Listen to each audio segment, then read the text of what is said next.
नमस्कार मित्रों, स्वागत है आप सबका फिर से एक बार मंत्र द ज्ञान धारा के प्लेटफॉर्म। एक बार हुआ ऐसा कि एक धनी सेठ था। वो सेठ अपने पैसों का हिसाब लगाने लगा। उसने हिसाब लगाया तो उसे पता चला कि वो खुद आराम से जी सकता है, इसके बाद उसके बेटे भी आराम से जी सकते हैं, लेकिन बेटों के बेटे माने पौत्र के लिए फिर कुछ धन बचेगा नहीं। वो चिंतित हो गया और चिंतित होकर सोचने लगा मैं क्या करूं।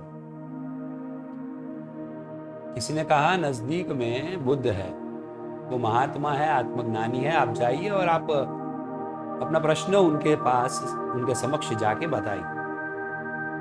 वो सेठ धनी सेठ बुद्ध के पास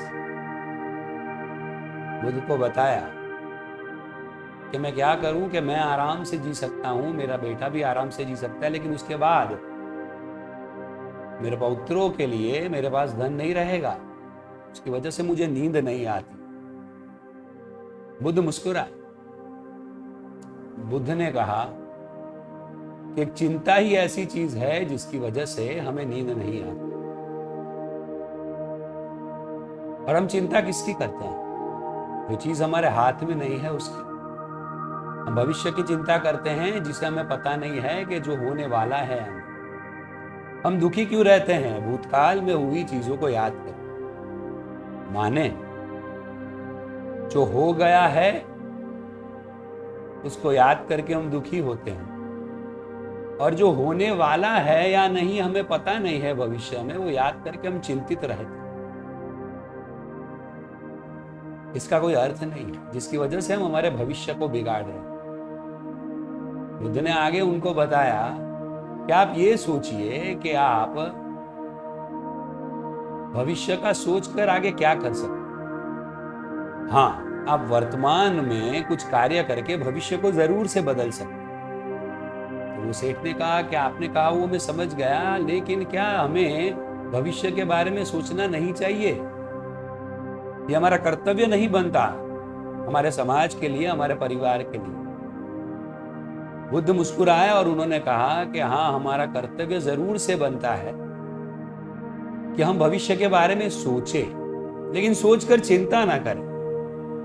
वर्तमान में हम कुछ ऐसा कर्म करें जिसकी वजह से हमारे और हमारे परिवार का भविष्य संवर जाए।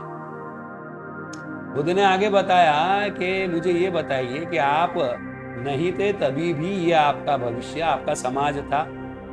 आप नहीं रहेंगे तभी भी ये समाज रहेगा। माने आपके हाथ में सिर्फ ये समय है।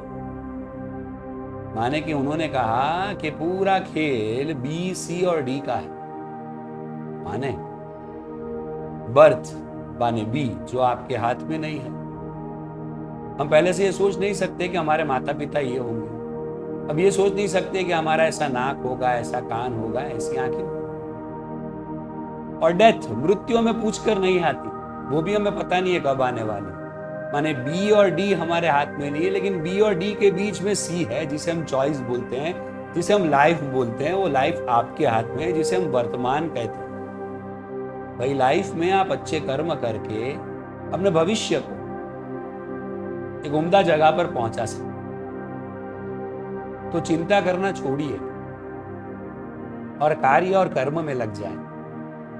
वर्तमान में जीना सीखें, भूतकाल को भूल जाएं, भविष्य के हवाई महलों को छोड़ दें और वर्तमान में कार्य करते रहें, तो ही हमारा जीवन सुचारू रूप से योग्य कहलाएगा। यही एक अभ्यर्थना के साथ आपका सहायक मित्र डॉक्टर भाविक स्वामी अपनी वाणी को विराम देता है। अगले एपिसोड में फिर से एक बार।